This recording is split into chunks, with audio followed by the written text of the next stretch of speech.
We got bass, we got horns, we got Michael Florio, we got me, Marcus Grant. That means it's the Stardom Sit 'em Show. It is a Friday. It is week 14. It is the final week for you to try to make the playoffs in your fantasy league, at leagues, most fantasy leagues. So this means a whole lot. No pressure at all, right? None whatsoever. I know all of you out there will be logical and be like, I ultimately made the decision. Of course, that's how it always goes. Right, that's how it always goes. I don't have somebody in my DMs already telling me that maybe I shouldn't have told him to sit Ezekiel Elliott after he put up 20-plus points. I said to sit ZK last week, and I got more messages than ever in my life. I told everyone to start Zeke. Crickets. All right, there we go.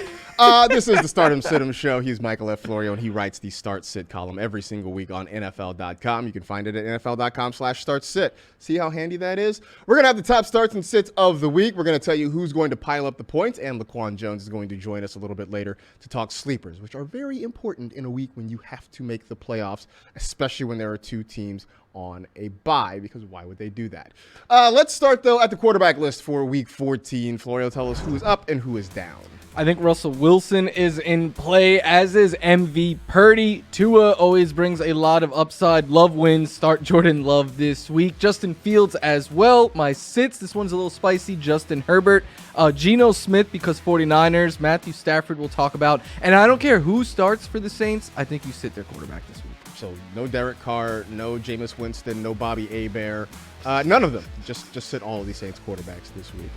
Let's, though, and start with Justin Fields, who really has played well this year. I know he spent a lot of time injured. We got to see Tyson Bagent for a while, but he's back in what is a very intriguing matchup against the Detroit Lions, and you're feeling okay with him against those indoor cats who are forced to play outdoors. Yeah, Jared Goff might struggle to put up some points on the board. Who knows? But Justin Fields in his last 3 games against the Lions has ran for over 100 yards in each of them. And it just so happens that the Lions allow the most rushing yards to quarterbacks so far this season. He is top 21 in 3 of his last 4 games. And quarterbacks against the Lions have top 21 in 3 of their last 4 games they have played. And the Lions, even if Goff struggles in the cold, we know they'll probably put up some points, which means the Bears will they'll have to keep their foot on the gas in this one. Yeah, I think that's the case. I know Adam Rank is big on this. I mean, he's always big, obviously, on the Bears offense. But he does think that this is the first that I'm sure you're hearing of it. But he does think that Justin Fields is going to push the ball downfield, that we won't see as many screens, because a couple weeks ago, more screens than a Black Friday sale for the Chicago Bears offense.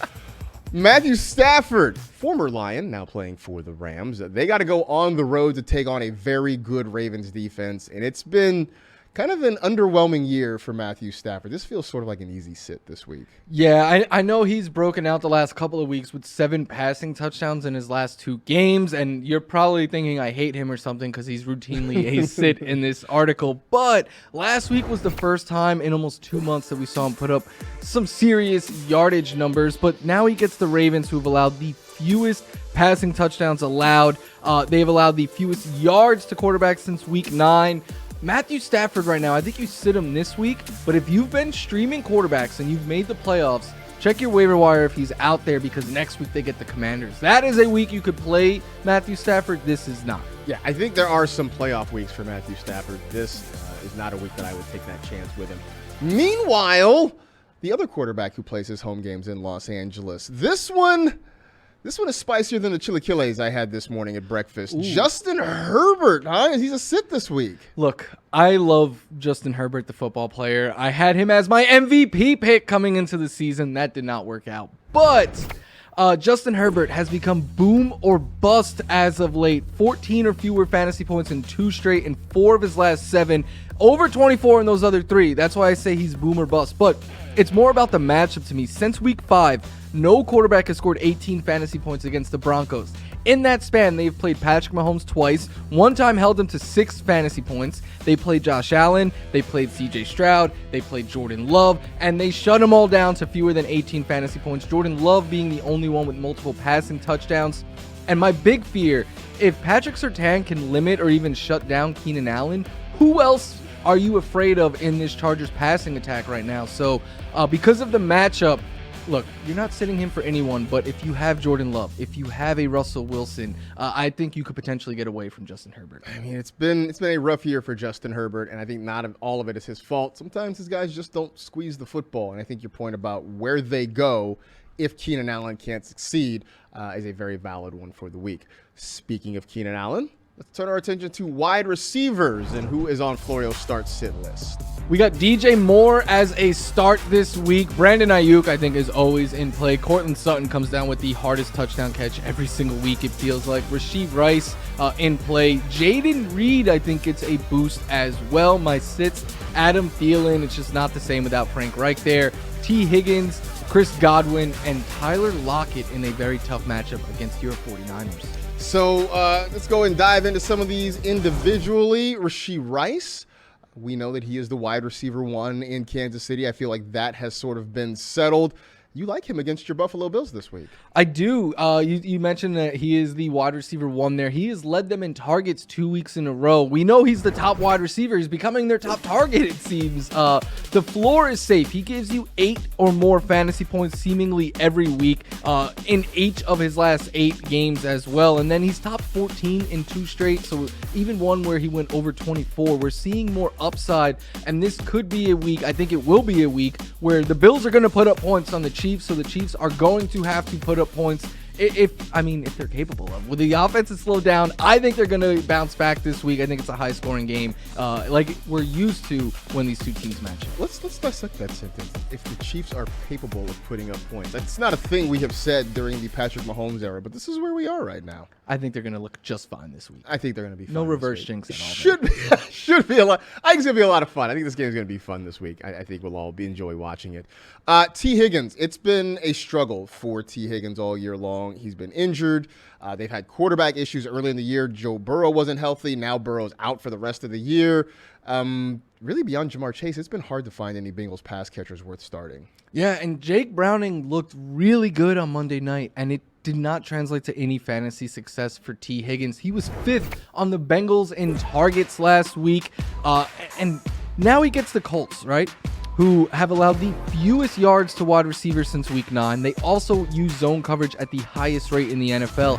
T. Higgins has struggled against zone coverage this year, so I know he's a big name and he's always capable of surprising, but given how really down he's been this year, not even many ups, I think that you probably figured out how to survive without T. Higgins, and that means you have other options, and if so, I would take him and get away from T this week. Yeah, it's weird because for all the things Jake Browning did, it was very, very heavy Jamar Chase. I think there's not enough upside to really worry about trying to squeeze T. Higgins into a lineup there. Just getting started here. We're going to talk some running backs and tight ends. Stick around. We got plenty more here on the Stardom Cinema Show.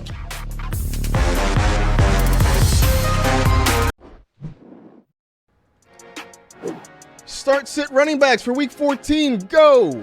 Austin Eckler, I know I said to sit Herbert. I still think you start him even with the volume concerns. The Dolphins have 2 absolute must-start RB1s every single week. Zach Moss gets too much volume, and I think A.J. Dillon, as long as Aaron Jones is still out, is in play this week. I don't want to do the Texans running back thing anymore. I'm washing my hands clean of that. I have Alexander Madison as I sit this week, Khalil Herbert, and Kareem Hunt as well. Alexander Madison.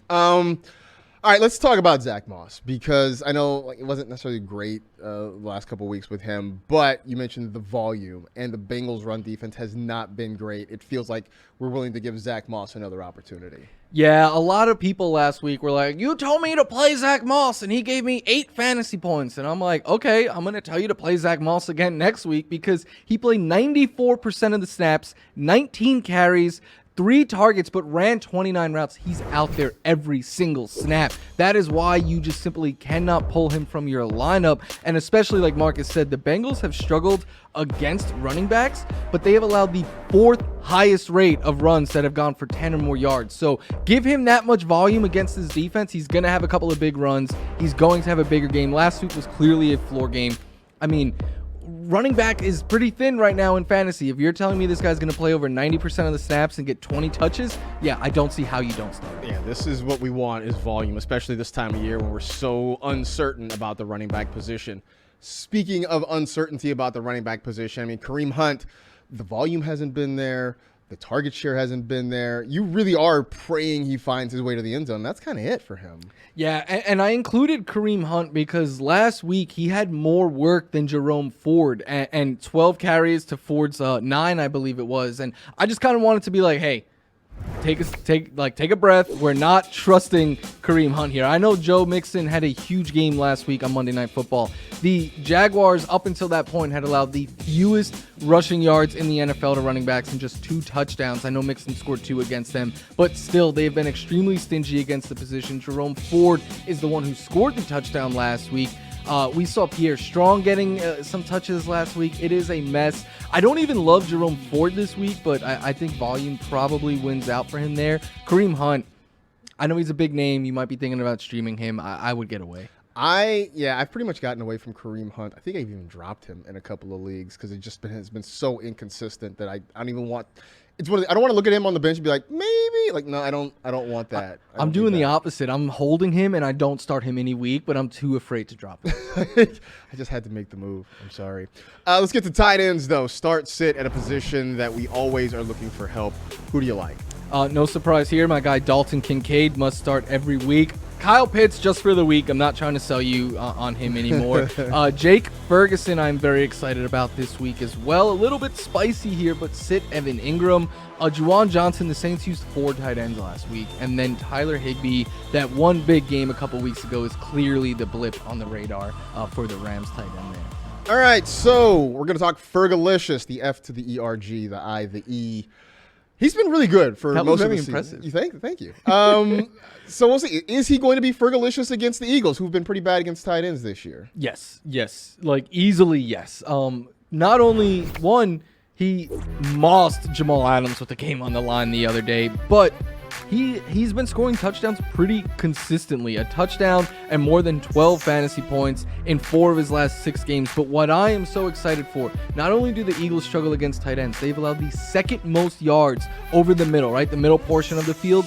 Jake Ferguson is second on the Cowboys in targets in that portion of the field. Only CeeDee Lamb has more, and CeeDee Lamb is going to eat just fine this week. I think you start, obviously, Lamb. I think you can start Ferguson. I think you start Brandon Cooks. Get your Cowboys pass catchers in your lineup. Get them in your lineup. Maybe not Michael Gallup, but I think pretty much everybody else is in play there for Dallas.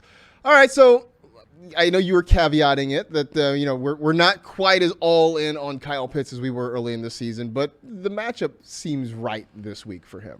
Yeah, and he had a team-high 8 targets last week, so that is always encouraging. And like Marcus said, the matchup, the Bucs, since week 9, they've allowed the 3rd most yards to tight ends. They've allowed a ton of yardage through the air just in general.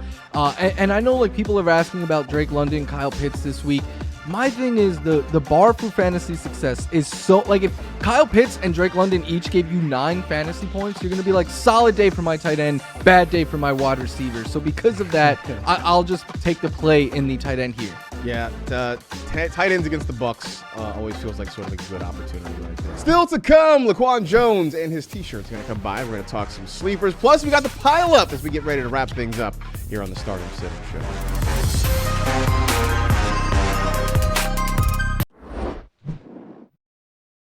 We're talking some sleepers here because this is important. It's week 14. People are trying to make the playoffs. We got 2 teams on a bye. We got a lot of people hurt. People are looking for sleepers. So we'll go around the horn. We each got a couple of them. LQ, who is your first sleeper for the week? I'm rocking with Alec Pierce this week, man. He had a career high of 100 receiving yards last week, but only 3 catches. But he's a guy that can take the top off the defense, stretch the field, and going up against his Bengals defense, this will be a game where you can get the real chunk plays out of him.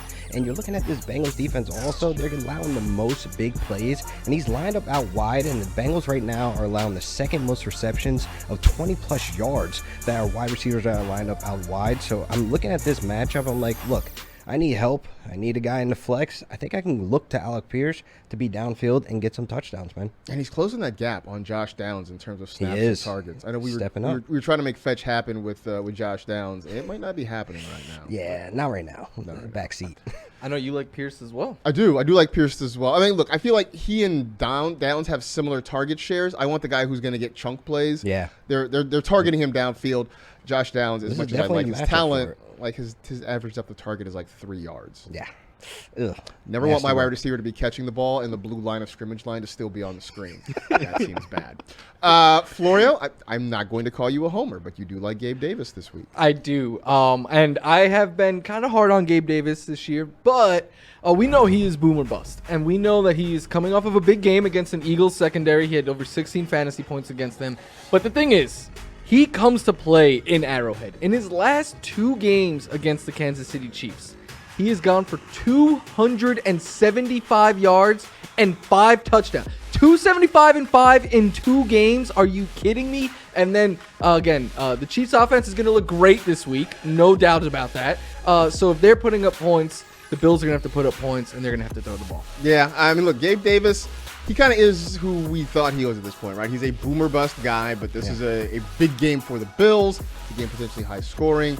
I think there's an opportunity for Gabe Davis to be the good Gabe Davis. I was gonna say be Gabe Davis, but who knows what that Gabriel, means. Gabe, he might be two different Right? people. We should. You know what? When he's really, really good, he's Gabe. Like when he plays I love poorly, this. he's Come on, Gabriel. Yes. Yeah. So I think we get Gabe this week and not Gabriel. There we go. I don't know what we call AJ Dillon when he's good versus when he's not, but I do think this is a week for him to be pretty good.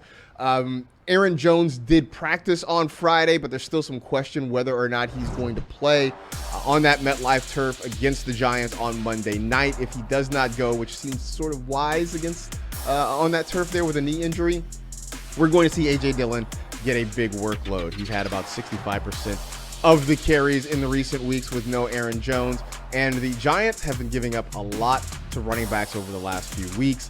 I'm expecting the Packers to have a lead here in this one and that they'll be able to run the football in the second half. You're not looking for efficiency. You're looking for volume. Yeah. And that's what it is for, as you mentioned, Florio, our favorite online farmer. You could play any game online. Why would you play one where you just sit there and watch someone farm? I truly don't get it. I got no answers for you. No, I got nothing. I really got no answers for you. All right, L2. In Cleveland, Joe Flacco may or may not be the quarterback this week. Yeah. Kevin Stefanski is being coy about it. I'm going to say we got Joey Vincent this week throwing the football. And his A1 bestie going from New York to Cleveland appears to be Elijah Moore. Yeah, I like him as a sleeper this week, man, because that connection between him and Pretty Flacco is only going to increase as the season wraps up. So I really like him as a guy that is being utilized last week as a all-around wide receiver. He led all wide receivers in Week 13 in air yards. So with Joe Flacco taking the chances downfield, trying to get him involved with a healthy target share as well. He had 12 targets last week. So if Joe Flacco is in the mix this week as a starter, I could see him performing just like last week, but maybe at a higher ceiling. So if you need a wide receiver, he's highly available on the waiver wire as well. So you can snag him, put him in, plug and play, put some points on the board. Yeah, I know. I've been big on Elijah Moore ever since they added Joe Flacco. They worked well together with the Jets. Last week, we saw him get a whole lot of love, and even this week, I don't know if you saw the video where Elijah Moore snuck into the back of the press scrum and was like asking him questions. It was very funny, so go check it out. But Elijah Moore, I think I have some high hopes for this week. Absolutely. Florio, we have gone round and round and round about the Ravens backfield, but Keaton Mitchell, I don't know if he's the new hotness, but he is the dude that we all really like right now. Yeah, and the reason why we like him is because he's explosive. Like Gus Edwards, yeah, he'll probably still get those goal line touches, but if any of these Ravens running backs are going to go off and break out a big long run or something like that, Keaton Mitchell is their best bet, and he led the Ravens backfield in snaps, carries, and targets 2 weeks ago before their bye. My hope is that the Ravens use their week off to kind of be like, hey, we need to get this kid more involved, get him more touches, make him a bigger part of the offense. If he gets a post bump bye, I truly believe he has RB1 upside in this matchup and moving forward. But even if he doesn't, I think the upside is worth getting him in as maybe an RB2 or a flex. Who has been better at sort of defying gravity, right? Is it Keaton Mitchell or is it Devon Achane? Because both these guys, it just feels unsustainable, but they both keep doing it right now. It's probably Achane because Yeah. that dude is averaging like 31 points per game. But yeah, both of them. I mean, just literally defying gravity. It's amazing. I'm going to round this out with Jerry Jeudy going against the Los Angeles Chargers. I get it, man. Like, whatever you feel about him, I mean, he kind of has been a jag this year. He's mostly been just a guy, just one touchdown, no real big games this feels like a chance for him to have one of the biggest games of the year. The Chargers secondary has sort of been a mess most of the season. They have the third most explosive plays allowed, according to Next Gen Stats, being pass plays of 16 or more air yards. We know Courtland Sutton's going to do his thing because every week he has some sort of ridiculous acrobatic catch, but this could be an opportunity for Jerry Jeudy to sort of get in on the fun. I do also like Russell Wilson as a sleeper for what it's worth. Yeah. So I think Jerry Jeudy finally gets something going his way this week and has a really decent day against the Chargers. I mean, LQ, are we sort of off the overall Jerry Jeudy bandwagon? Because I know a couple of years ago we thought maybe he was going to be a thing. No, I definitely thought he would probably be a guy, but he's starting to look like just a guy. You know what I mean? Like I'm not too sure what to do with him in Dynasty as well. Redraft, I kind of was like off the bandwagon, kind of fade and kind of wait and see how this offense turns out. But he's kind of just in the mix. He's just there most of the games. Yeah. We know what Steve Smith would say. Yeah. We definitely know what Steve Smith would say about it. He's bringing the heat. Ooh, man. Steve Smith, like the one guy that I would not get in an altercation with here at NFL Media. Just don't do it. We're like the same height, but no. Just don't do it. Do not do it. What we will do, though, is the Pile Up. It is time for the Pile Up, presented by Tide. When stains and odors pile up, it's got to be Tide. These are the guys who are walking past the Sudsy ropes at Club Sud. We guarantee we'll score you 25 or more fantasy points. LQ, who you got? Listen, I got Jahmyr Gibbs. Any chance I can get to put him in my starting lineup, it would be this week, man. He's so explosive. I think the key for the Lions to get the win out of this is to put the ball in his hands. If we look back at week 11, he had 6 receptions, which was second on the team. So how you beat this Bears rush defense is to get him involved in the passing game, because the Bears are allowing the 3rd most receptions to running backs this season. And since David Montgomery has come back from injury, his focus has shifted more on the ground. So therefore you get Jahmyr Gibbs involved how he was in week 11 when they got that win, and he had 21 fantasy points that week. So let's get to 25 this week. Cash in big this week, Jahmyr Gibbs. All right, so Jahmyr Gibbs gets the thumbs up. Who you got? Michael Pittman Jr. Look, Alec Pierce definitely a sleeper, but the one that gets this offense going, Michael Pittman Jr. Since week 6, 14 or more fantasy points in every game, routinely goes for over 16. Last week, 27.5. The week before, 20.7. He is one of 5 wide receivers who gets 10 or more targets like in 7 or more games this year. The volume, the production, all of that is too good. Plus, I don't think enough people are talking about it. The Colts are probably fighting for their playoff life this week. If they lose, it is very hard for them to get in. So I think Michael Pittman Jr. is going to have a big game. Definitely like Michael Pittman this week. I mean, he has been the straw that stirs the drink there in the Indianapolis offense. For me, I'm going with the pride of Freedom High School in Oakley, California. Joseph Tyler Mixon for the Cincinnati Bengals, going against those same Indianapolis Colts. And the one thing we have seen over the last few weeks, especially with Jake Browning at quarterback, is that Mixon is very heavily involved in the passing game. We know he's going to get the rushing opportunities, has 100% of Cincinnati's rushing touchdowns this year, but the fact that he is catching the ball more, I mean, it's a thing we saw early in the season with no Samaje Perine. They were getting him involved, but now with a quarterback who's just starting to get comfortable pushing the ball downfield, still means we get a whole lot of Joe Mixon. Look, he hasn't had one of those weird spike games where he gets like 40 points and then follows it up with like 7 the next week. He's been, 20 to 25, and then like his low games are like, 10 to 12, which I can deal with a little bit more than the super highs and the super lows. I think this is another game, though, where you get Joe Mixon over 25 points. And he continues to be a really nice option for you, especially if you drafted him as an RB2. He's giving you RB1 numbers. Kudos to you. You called his big game on Monday night last week as well. Yeah, I just, most of it I just didn't believe in anybody else in that. I mean, shout out to Jake Browning because he looked really, really good. He's got that dog in him, and not just because he played for the University of Washington. There it is. Hey, we appreciate you hanging out with us. That'll do it for this edition of the Stardom Sit-'em Show. Of course, you can follow us on Twitter, at NFL Fantasy. You can follow each of us individually as well. But that'll do it for this edition of the show. For Laquan Jones, for Michael F. Florio, I am Marcus Grant. Enjoy Week 14, everybody. Good luck on getting into the fantasy playoffs, and we'll talk to you again real soon.